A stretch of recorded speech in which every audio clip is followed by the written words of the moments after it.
Sex में लिंग में तनाव लाने वाली दवाइयां को हम आम तौर से वायग्रा बोलते हैं। ये मशहूर हो गया है नाम। वायग्रा को, टेडालाफिल को मिस यूज करना, ओवर यूज करना, ये आपको अंधा भी कर सकता है। प्रिएपिज्म, आपके लिंग के अंदर परमानेंट इरेक्शन रह सकता है। टेडालाफिल जैसी दवाइयों का इस्तेमाल, सिल्डेनाफिल दवाइयों का इस्तेमाल किस तरह से खतरनाक है अगर उसको इस्तेमाल करने वाला डॉक्टर नहीं है तो। और इसका मिसयूज करने की वजह क्या हुई, कैसे हुई, क्यों इसका मिसयूज होने लगा, आइए वो आपको बताता हूं।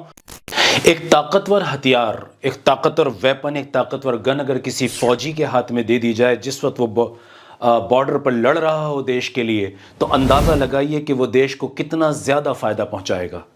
इसी तरह अगर यही वेपन, यही गन, यही बंदूक, ताकतवर बंदूक किसी क्रिमिनल के हाथ में दे दी जाए तो अंदाजा लगाइए वो सोसाइटी को कितना नुकसान पहुंचाएगा। चीज एक ही है लेकिन उसके इस्तेमाल के तरीके ने, कि इस्तेमाल कौन कर रहा है, उसके फायदे और नुकसान को जाहिर कर दिया। यकीन है कि पहली बात में आप कहेंगे कि फौजी के हाथ में अगर जाएगी तो ये चारों तरफ से भलाई का सबब और कारण बनेगी। लेकिन अगर यही वेपन, यही गन किसी क्रिमिनल के हाथ में चली जाएगी तो यकीनन वो सोसाइटी के लिए तबाहकुन होगा और बर्बादी का सबब बनेगा। कुछ ऐसा ही वायग्रा के साथ होता है, कुछ ऐसा ही टेडालाफिल के साथ होता है, कुछ ऐसा ही एवानाफिल के साथ होता है, कुछ ऐसा ही सेक्स की दवाइयों के साथ होता है। आज मेरा टॉपिक आपके साथ यह है कि टेडालाफिल जैसी दवाइयों का इस्तेमाल, सिल्डेनाफिल दवाइयों का इस्तेमाल किस तरह से खतरनाक है अगर उसको इस्तेमाल करने वाला डॉक्टर नहीं है तो। एक क्वालिफाइड सेक्सोलॉजिस्ट नहीं है, क्वालिफाइड डॉक्टर नहीं है तो वो कैसे आपके लिए खतरनाक है, आज मैं आपको बताऊंगा।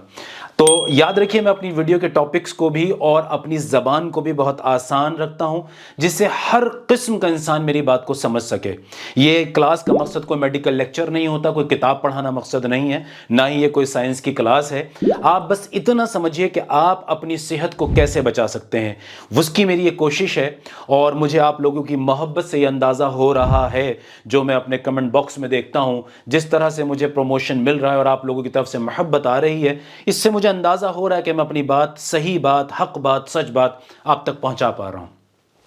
दिल के कानों से आज चंद मिनट मुझे और दे दीजिए, आप ही की भलाई के लिए मैं कुछ बोलने जा रहा हूं। और मैं माफ़ी चाहूँगा उन लोगों से अगर मेरी बात किसी से टकराती है तो। मेरा मकसद किसी का दिल दुखाना नहीं है, पर अगर मैं सच नहीं बोलूँगा तो कौन है जो बिल्ली के गले में घंटी बांधेगा, जो चूहों को बचाएगा। तो बस यूँ समझ के चलिए कि मैं कुछ हकीकत आपके सामने खोलने जा रहा हूँ। आइए शुरू करते हैं। रिक्रिएशनल यूज ऑफ वायग्रा, मेरा टॉपिक ये है। इसका मतलब क्या होता है, आसान जबान में समझते हैं। देखिए, क्रोसिन है, क्रोसिन का इस्तेमाल फीवर के लिए किया जाता है या मामूली दर्द के लिए किया जाता है। लेकिन अगर क्रोसिन का इस्तेमाल इन बीमारियों को छोड़ के मजे के लिए कोई करने लगे, मजे के लिए कि मुझे क्रोसिन खा के मजा आता है, मैं कुछ दवाओं के नाम नहीं लूंगा, आपको मालूम है कि लोग उनका नशा करते हैं, हालांकि वो दवा बनी होती है बीमारियों के लिए, लेकिन उससे मजा लेने के लिए लोग, कि उससे मुझे नशा होता है, उसका इस्तेमाल नशे के लिए करने लगते हैं। इसे बोलते हैं रिक्रिएशनल यूज, आसान जबान में कह सकते हैं miss use, over use, recreational use of Viagra. Basically Viagra दवा है, मैं थोड़ा आसान करता हूं। वायग्रा या टेडालाफिल, सिल्डेनाफिल, ये PDE5 इनहिबिटर्स हैं। इसमें आप डिटेल में मत जाइए क्या है। सेक्स में लिंग में तनाव लाने वाली दवाइयां को हम आम तौर से वायग्रा बोलते हैं। ये मशहूर हो गया है नाम, इसलिए मशहूर जमाना होने की वजह से इसका इस्तेमाल किया जाता है इस नाम का। हालांकि टेडालाफिल, एवानाफिल, सिल्डेनाफिल, इस तरह की बहुत सारी दवाइयां इसके अंदर आती हैं। ये सब एक ही तरह से तकरीबन काम करती हैं, कुछ कुछ करके थोड़ा थोड़ा अलग, लेकिन काम एक ही तरह से करती हैं। अब इसका इस्तेमाल होता है किस लिए? इसका इस्तेमाल होता है कि जब आपके लिंग के अंदर खून की सप्लाई किसी बीमारी की वजह से, यहां ध्यान रखिएगा ये बात जो मैं लाइन बोल रहा हूं, आपके लिंग की सप्लाई अगर किसी बीमारी की वजह से खराब हो रही है, उस लिंग की ब्लड सप्लाई को खोलने के लिए इन दवाइयों का इस्तेमाल किया जाता है।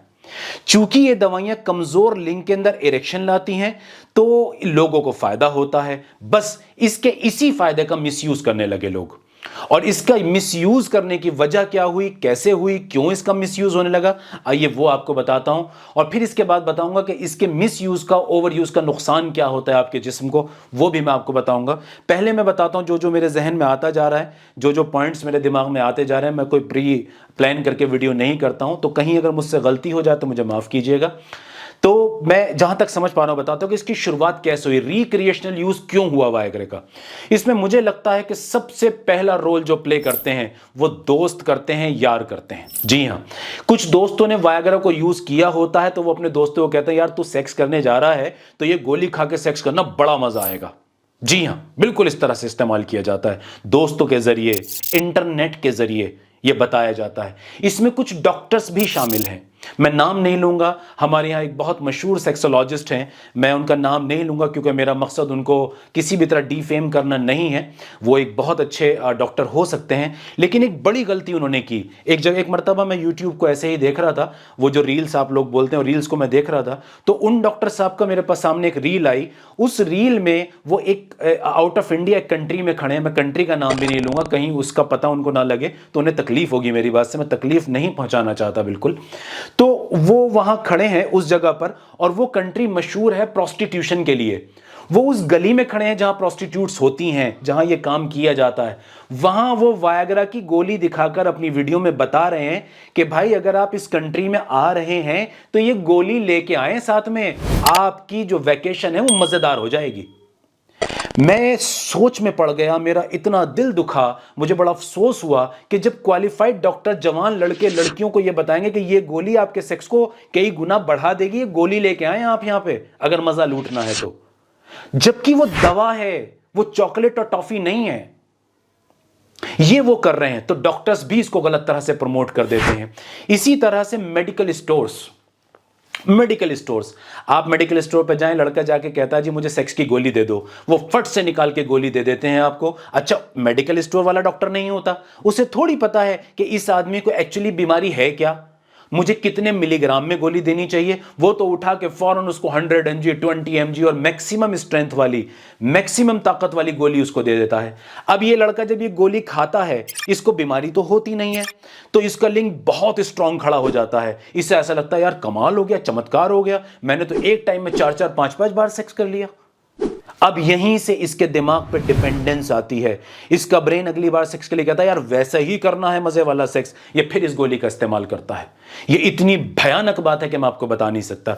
तीसरा इसका नुकसान और क्या हो रहा है, किस तरह से ये प्रमोट हो रहा है, मुझे बड़ा अफसोस होता है। जिम में जाने वाले लड़कों को उनके सीनियर, उनके कोच भी कहते हैं कि यार अगर तुम वायग्रा का इस्तेमाल करोगे तो तुम्हारी ब्लड सप्लाई मसल्स में खुलेगी और इसकी स्ट्रेंथ बिल्ड होगी और आपका वॉल्यूम इंक्रीज होगा।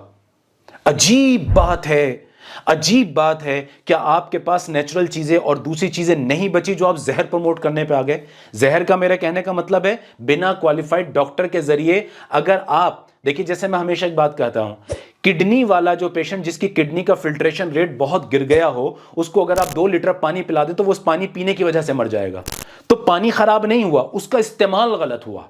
यहां मैं इसलिए जहर कह रहा हूं। तो मेडिकल, ये जिम वाले लड़के और जिम के कोच के लोग और जो ये इस तरह के एथलीट्स हैं, ये भी इसको प्रमोट कर रहे हैं बिना जाने के ये चीज क्या है।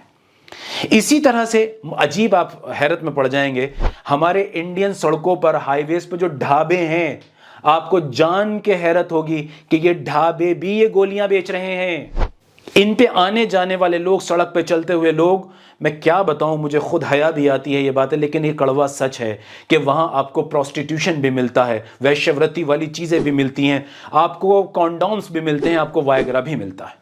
आखिर हम इस भारत देश का बनाना क्या चाहते हैं? हम कौन सी आग और कौन सा तूफान लोगों में डालना चाहते हैं कि चारों तरफ बच्चियां, लड़कियां अनसेफ हो जाएं? जब हम लड़कों के और मर्दों के दिमाग में इस तरह से जहर भर देंगे और उनकी नजर में सेक्स को सिर्फ एक भूख बना देंगे, सेक्स एक मोहब्बत का तरीका ना बना के, आपसी प्रेम का एक्सप्रेशन ना बना के, मोहब्बत को दिखाने का जरिया ना बना के, सिर्फ एक भूख की तरह से उसको प्रमोट करेंगे, तो ये तो दरिंदे ही हो जाएंगे ना। और जब ये क्राइम पर उतरेंगे तो अब आप कहेंगे कि आदमी बुरा है। इसके पीछे क्या पब्लिसिटी की गई है, क्या काम किया जा रहा है, उस पर कोई नजर नहीं करता। ये वो तरीके हैं जहां से ये प्रमोशन मिलता है, और लड़के इसका यूज प्लेजर के लिए करते हैं, मजे के लिए करते हैं, चैन के लिए करते हैं, तूफानी सेक्स के लिए करते हैं, बीमारी के लिए नहीं करते। हालांकि ये दवा बीमारी के लिए बनी है। जी हां, मैं आपको थोड़ा सा बताता हूं कि अगर आप वायग्रा का ओवर यूज या मिस यूज करते हैं तो इसके क्या नुकसान होते हैं। सबसे खतरनाक इसका नुकसान जो है, अगर आपके लिंग में खून की नलियों की प्रॉब्लम नहीं है और आप क्वालिफाइड डॉक्टर से वायग्रा नहीं ले रहे हैं, तो इसका सबसे पहला जो खतरनाक साइड इफेक्ट आता है वो है प्रीएपिज्म। आपके लिंग के अंदर परमानेंट इरेक्शन रह सकता है, और अगर ये परमानेंट इरेक्शन 4 घंटे के अंदर खत्म ना किया जाए तो ये आपको परमानेंट नामर्द बना सकता है। जी हां, आपकी वायग्रा ये कर सकती है। आपका ये मिसयूज करना, वायग्रा को, टेडालाफिल को मिसयूज करना, ओवर यूज करना, ये आपको अंधा भी कर सकता है। ये आपकी सुनने की शक्ति को भी परमानेंट खत्म कर सकता है। जी हां, ये आपकी मसल्स के अंदर दर्द पैदा कर सकता है, कमजोरी पैदा कर सकता है, जिस्म के अंदर शदीद किस्म की थकान पैदा कर सकता है। इसी तरह से ये आपके बीपी को भी बहुत ज्यादा ड्रॉप कर सकता है। जो मान लीजिए कुछ इस तरह की दवाइयां आप ले रहे हैं, आपको नहीं पता कि आपने अपनी बीपी के लिए कौन सी दवा ले रहे हैं, या आप अपनी हार्ट के लिए कौन सी दवा ले रहे हैं, शुगर के लिए कौन सी दवा ले रहे हैं, आपको तो नहीं पता। आपने तो जाके वायग्रा के नाम पे उठा के गोली खा ली। अब ये इन दवाइयों के साथ टकरा जाता है और टकरा के खतरनाक बीपी ड्रॉप कर सकता है, जो आपके लिए जानलेवा भी हो सकता है। और इन सबसे ज्यादा भयानक जो इसका असर होता है वो होता है साइकोलॉजिकल डिपेंडेंस। अगली बार आपका ब्रेन आपसे सिर्फ वायग्रा मांगेगा, नहीं तो आपके लिंग में तनाव आएगा ही नहीं। जी जनाब, जी, ये सच है। मैं रात दिन मरीजों को देखता हूं, रात दिन ये चीजें झेल रहा हूं। छोटी उम्र के लड़के जिनको कोई प्रॉब्लम नहीं है, लेकिन वो आज मानसिक बीमार बन गए कि उनका लिंग खराब हो गया, उनके लिंग में तनाव नहीं आता। 100 mg सिल्डेनाफिल सिट्रेट खाकर भी उनको लिंग में तनाव नहीं आता, क्योंकि उन्होंने बहुत दिनों से 200 mg यानी कि उसकी 8 गुना ज्यादा डोज खा रखी है। मैं हाथ जोड़ के विनती करता हूं इन तमाम लोगों से, इसमें चाहे डॉक्टर्स हो, मेडिकल स्टोर वाले हो, ढाबे वाले हो, मेरी ये विनती है, मेरा ये दर्द है, इसे समझिए। इस तरह से वायग्रा की गोलियां ना खिलाइए लड़कों को। आप पूरे देश की जवान सेहत को खराब कर रहे हैं। ये क्वालिफाइड डॉक्टर्स क्यों बैठे हुए हैं, ये सेक्सोलॉजिस्ट क्यों हैं? आपको सेक्स की कोई भी बीमारी है, प्लीज उनसे कंसल्ट कीजिए, उनके पास जाइए। आपकी सेहत का मामला है। सेक्स एक खूबसूरत पहलू है आपकी जिंदगी का, यह आपकी सेहत का एक आलीशान पहलू है। इसको अपने हाथों से बर्बाद मत कीजिए, नहीं तो फिर यही डॉक्टर आपका घर भी बिकवा देंगे और आप ठीक नहीं होंगे। तो please do consult with the qualified sexologist if you have any kind of sexual disorder, any kind of sexual issues you are facing. Please go and consult the qualified sexologist. That is far more important to understand. Yes, इसे समझिए। उम्मीद है कि मैं अपनी बात को बता पाया हूं, अपने दर्द को बता पाया हूं। Thank you very much.